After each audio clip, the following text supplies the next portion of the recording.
A scientist is a person who wishes to understand nature, either by directly observing or by conducting experiments. In other words, a scientist is someone who tries to uncover the secrets of nature. To answer question related to the specific question, the scientist must first propose a hypothesis and then try to prove it, and then conduct experiment. The most difficult part of forming a hypothesis and conducting experiments to prove it is that in 80 to 90% of the cases, either the hypothesis is wrong or the experiments do not work. This is very important for young persons who want to be scientists.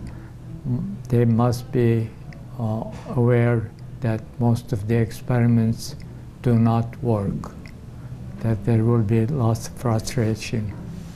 Many individuals actually at that point get discouraged and quit science because the experiments don't work or their hypotheses are wrong, and they get discouraged and quit doing science.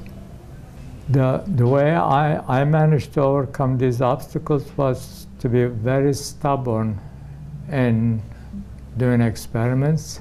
When my experiments didn't work, I tried different ways, and I kept doing it, and eventually I either proved that my hypothesis was wrong and tried to come up with a different hypothesis, or sometimes the experiments do not work because the existing technology is not sufficient to answer the question that you're asking.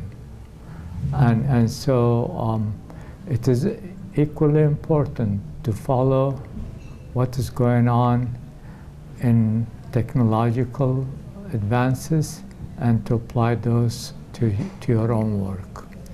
As an example of that, as you know, now we are in pandemics. In 1918, there was an influenza pandemic,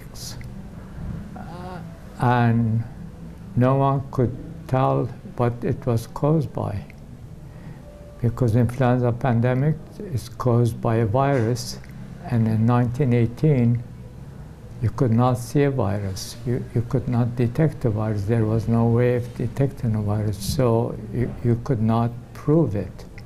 And actually, it was not proven until 1940 when electron microscopy was developed, and then scientists could see the virus, and at that point they could conclude that influenza is caused by a virus.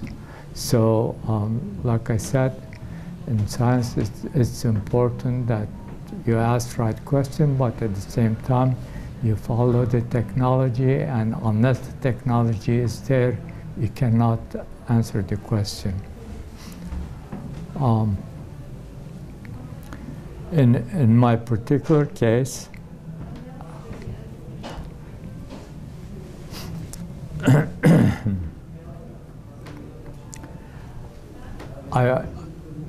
I started my PhD work wanting to purify DNA repair enzyme and figure out how DNA repair works.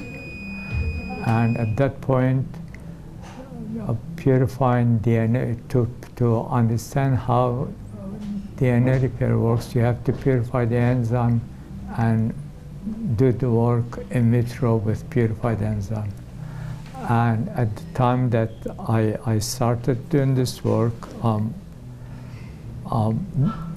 there was no way to purify the enzymes because the DNA repair enzymes are present in very low quantities in the cell. And so while I was trying to figure out what to do, the recombinant DNA was developed at Stanford. And as soon as I learned that, I immediately used the recombinant DNA technology to apply it to my own work.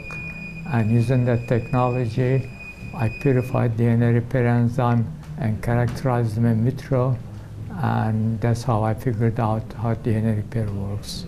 Now, during my work on DNA repair, I myself developed a method called maxi cells. I cannot go through the details of it, but I developed a method called maxi cells where you can detect very low quantities of proteins.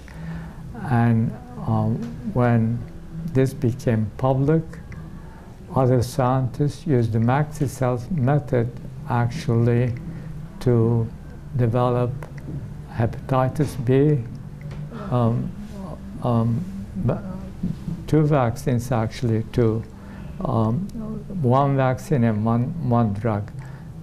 They developed hepatitis B vaccine using the maxi cell technique, and also the maxi cell technique was used to make recombinant insulin in quantities so that you do not have to purify recombinant insulin from animals, but mainly from pigs. And insulin became more widely available in large quantities and at very low values, at very affordable values. And currently the insulin that's been used is recombinant DNA, and the development of that recombinant DNA was in part due to my developing maxi cells. So to summarize that, then, doing science is hard work, and 80 to 90% of the time experiments don't work. You have to be stubborn, and you have to go at it, and you have to follow the scientific technology, what goes on in wide scientific world, and applying them to your work. And once you do that, you succeed, and the accomplishments that you make, you cannot predict what kind of benefit they would have for humankind.